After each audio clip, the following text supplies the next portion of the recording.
Hello viewers, আসসালামু আলাইকুম। আমি শাহিদা লিপি ব্লগ থেকে। তো কেমন আছেন সবাই? আমি আলহামদুলিল্লাহ ভালো আছি। তো সকাল সকাল চলে আসলাম আমার ছাদ বাগানে সবজি নিতে। তো আমি আজকে কি কি সবজি নিচ্ছি আপনাদের দেখাচ্ছি। তো আমি পুঁই শাক কেটে নিচ্ছি। আমি আজকে পুঁই শাক রান্না করব। তো 2-3 দিন যাবৎ পুঁই শাক খাওয়া হচ্ছে না, তো ভাবলাম আজকে নিয়ে আসি। আর নিচ্ছি হচ্ছে বেগুন। বেগুন গাছ এবার তেমন হয়নি, গতবার তো অনেক বেগুন খেয়েছিলাম, বা বাগান থেকে অনেক বেগুন আমি পেয়েছি।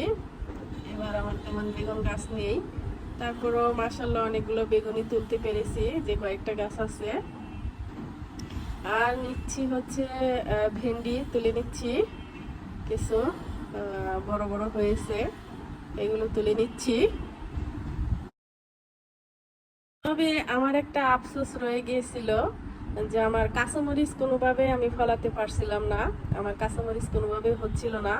সব ধরনের ফলনই আমি ফলিয়েছি, শুধু কাঁচামরিচ বাদে। তো আমি আলহামদুলিল্লাহ এবার আমার কাঁচামরিচও হয়ে গিয়েছে। এই যে দেখুন, আমার কাঁচামরিচ কি সুন্দরভাবে ধরে আছে। কাঁচামরিচগুলো পার্পেল কালার, দেখতে অনেকটাই সুন্দর, খুবই সুন্দর। আর এই যে এটা আরেকটা কাঁচামরিচ গাছ।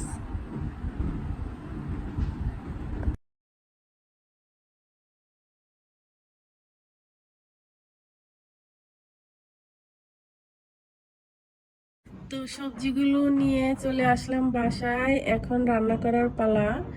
তো চলুন ভিউয়ার্স, কোন কোন মাছ দিয়ে কি কি সবজি রান্না করছি আপনাদের সাথে একটু শেয়ার করি।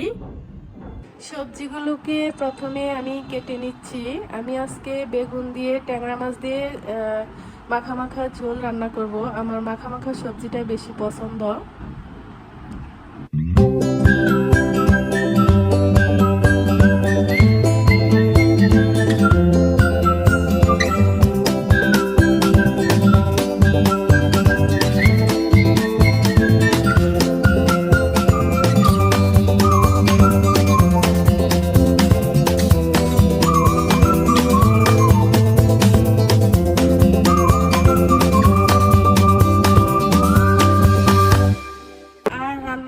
হচ্ছে পুঁই শাক দিয়ে চিংড়ি মাছ দিয়ে চাপা চাপা ঝোল। পুঁই শাক আর চিংড়ি মাছের চাপা চাপা ঝোলটা আমার খুব ভালো লাগে।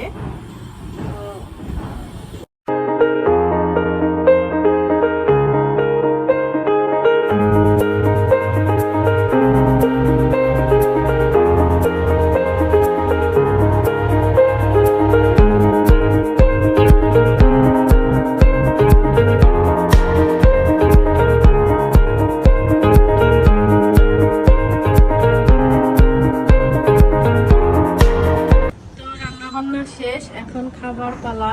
তো আমি প্লেটে নিয়ে নিচ্ছি ভাত, নিয়ে নিচ্ছি পুঁই শাকের তরকারি।